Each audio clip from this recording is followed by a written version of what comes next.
Judgment today granting full financial autonomy to local governments. That's great. I mean, the Supreme Court is supreme, is the final authority, and I'm a Democrat. I believe in the rule of law, and once the Supreme Court has spoken, it has spoken. And I understand, I mean, tonight, I think the Governors Forum is meeting to review this, and we're yet to even, I mean, I haven't seen the judgment myself. I've been extremely very busy all through the day, but I've seen snippets of it. But at a fundamental level, yes, we need resources to get down to the real down grassroots, and we need the people's money to work for them at all levels, whether at the federal, at the state, and at the local government.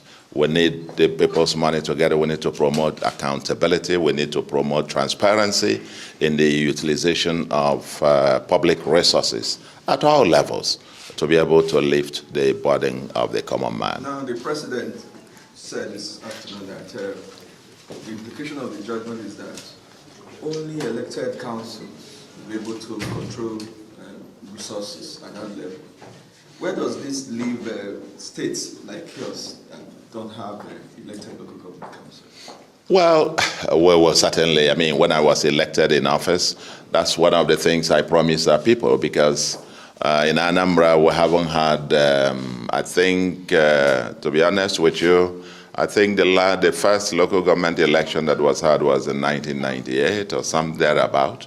And then the next one was in 2014 or 2013, and that was it. I mean, I finished 1.5 years or 2 years thereabout, and even the institutions, the place is quite not strengthened. And so for me, I promised the people of Anambra that we're going to have local government election, and I stated that in my inaugural speech.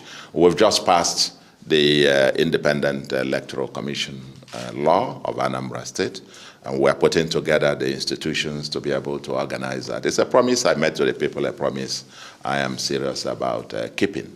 And even the way that has been run so far, at least under my administration, the resources of the local government have been made sure that the resources get down to the local governments to address their staff, paying teachers and paying the pensioners and paying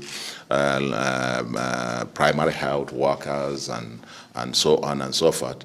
And for me, for my state, I mean, which is the other thing that is peculiar, is that there has been a lingering litigation, for example, that stopped local government elections in the past. And that particular litigation is still in the courts, so to speak. We're going to see how we handle all of that and to organize a local government election as appropriate. I'm a believer in in having a democratic system.